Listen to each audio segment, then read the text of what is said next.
Kaibigan, wala na po ako kasing short, luma na. Gusto ko pong gumawa ng bagong short. Meron akong lumang short dito. Tapos, gagawan ko muna po siya ng pattern. So, ito po magiging guide ko, yung luma kong short. Para makagawa ko ng pattern, kailangan pasok ko muna itong short na ito sa yung kabilang paa, ipapasok doon sa kabilang paa para yung magsisilbing pattern ko. Yan po. Yan po. Pagka natapi na po ng ganon, ay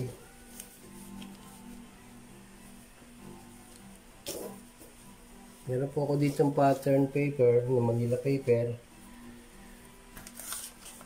Tinupi ko siya para sa pattern ng harap at likod. Ganyan po. Papantay po natin sa ilalim itong ating short na tela.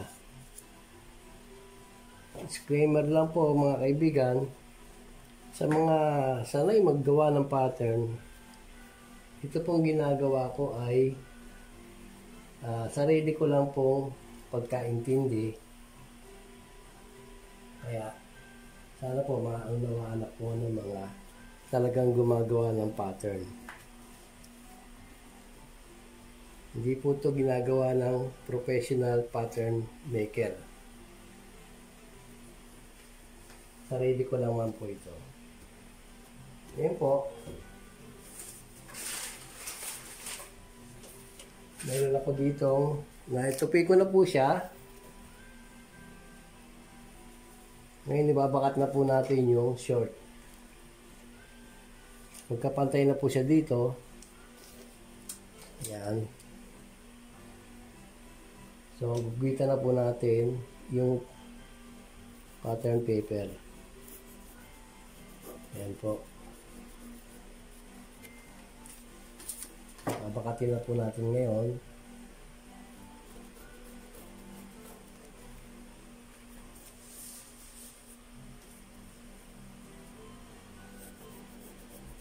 Yan po.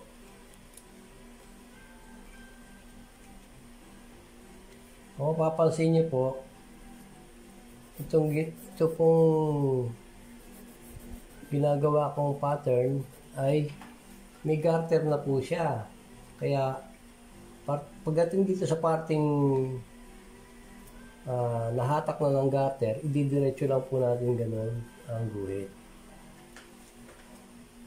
Tapos po, lalagyan natin ng marka kung saan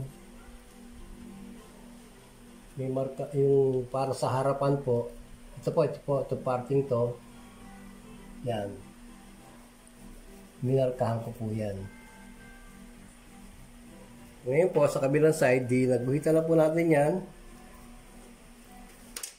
Lalagyan muna po natin ng pin itong parting to, ilalim, para hindi siya gumalaw.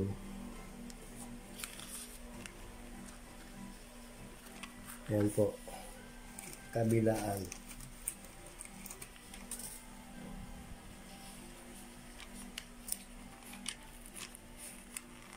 Yan. Ngayon po, yung kabilang side naman, ang guguhitan natin, babakatin. Nakikita niyo po itong dugtungan ng tahi na to. Diyan po tayo magbabakat. Tatapatan po natin ng ruler, ganyan. Tapos, iguguhit po natin sa pattern. Tutupiin po natin to. Ganyan. Yan po. Susundan po natin yung tahi. Ayan po.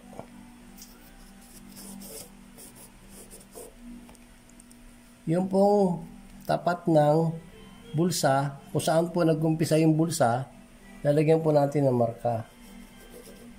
Yan. Pagdating po doon, ididiretso na po natin ang guhit hanggang sa ibabaw. Yan po. Ngayon po, nakikita niyo po itong harapan na ito, ibabaw na ito ng harap na gagawin natin. Ito po ito. Ito po. Yan. Tatapat po natin yung ruler sa ilalim. Tapos, pagdating sa dulong yun to, makikita niyo po, ibabakat natin siya. Papantay po natin. Yan. Guhitan po natin ganun. Didiretso na po natin ang guhit. Yan. May nabakatan na po tayo nabakatan na po natin yung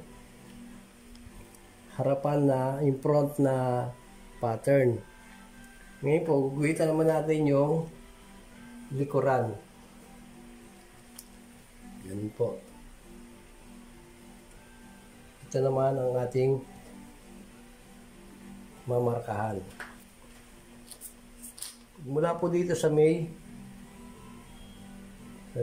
sulok, sa may harapang dugtungan na to, ay guguhitan natin.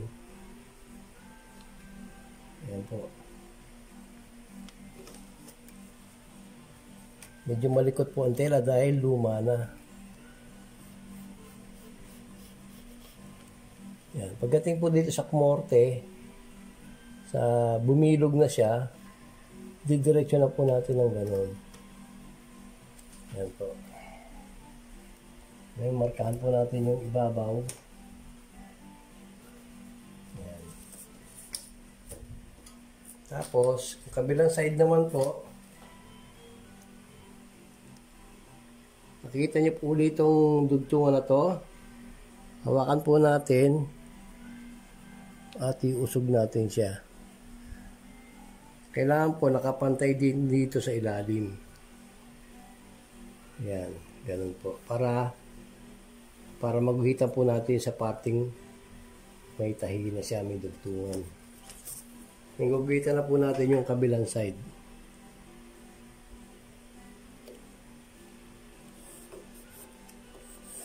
Yan.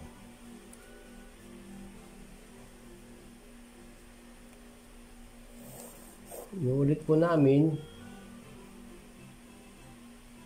kung po sa mga talagang professional gumagawa ng pattern,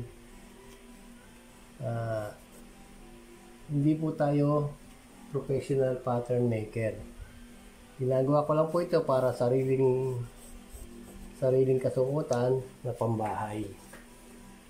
Sa akin po sarili lang kaalaman. Yan po, itong ibabaw na ito ng back, tatapat lang po natin yung dulo. Yan. Yan po. Ibabakat natin.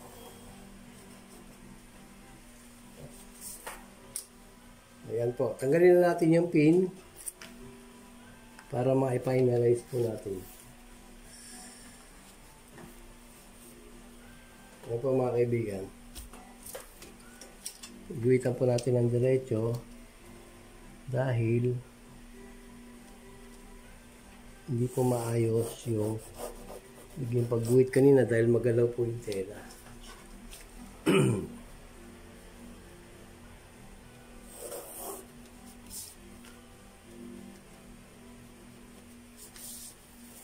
Ito pong guhit na to, ito nasa loob na guhit, ito po yung front na pattern. Lalagyan natin ng tatak na F. Yung po nasa labas, yun po yung back. Ngayon po, dito po nag-a-allowance tayo para sa garter ng 1 1/4 inches allowance.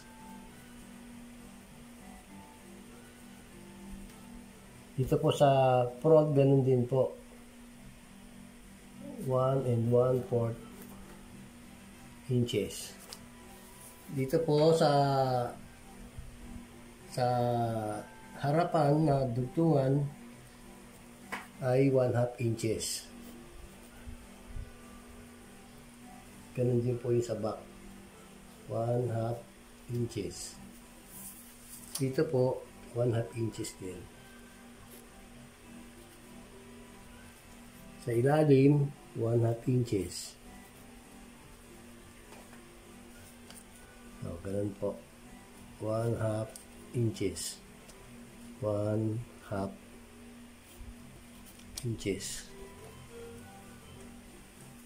Ngayon po, ito po yung front, ano? Front po yan. Gugupitan na po natin. Kung mapapansin niyo po, magkadoble po siya. Ang gugupitin natin, lahat po ng guhit na nasa labas. Ito po, yan. Yan. Ito po nasa labas. Gugupitin po natin siyang ganun. Umpisa ko na pong gupitin.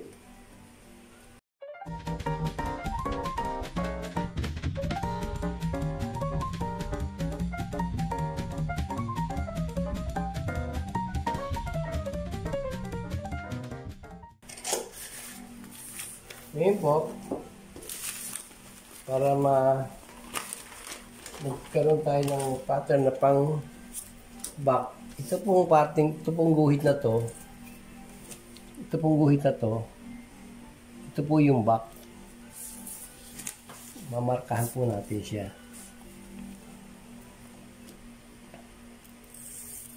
Yan. Gumpisa po dito sa may dugtungan na to. Yan po siya nagsalubong. Yan, ginuhitan natin. Para po sa pattern ng back. Yan, pwede na po natin paghiwalayin. Ipitan po natin ngayon itong ginuhitan natin na to. Yan.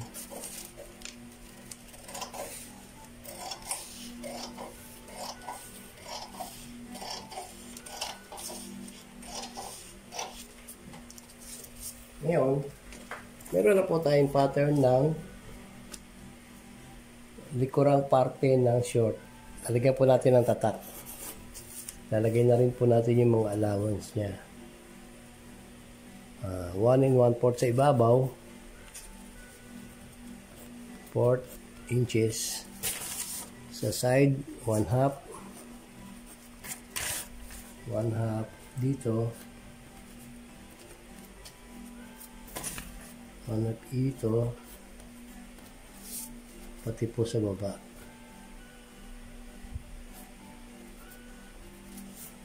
Ito na po yung pattern ng back. Ngayon po, gugupitan na natin yung yung guhit na para sa front. Ayan po. Dahil meron na tayong pattern ng back. Ayan po, para tumibay po ang inyong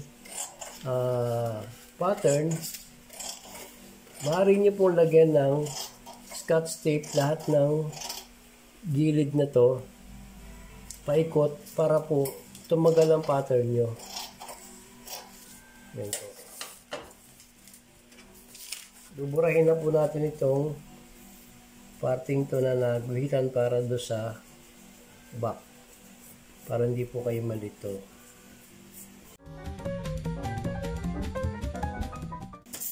O yan po, meron na tayong pattern ng front and back. Ito mga kaibigan. Susunod po ay tatabasin na natin yung tela na nabili natin sa bargain para magkaroon tayo ng bagong short. Salamat po.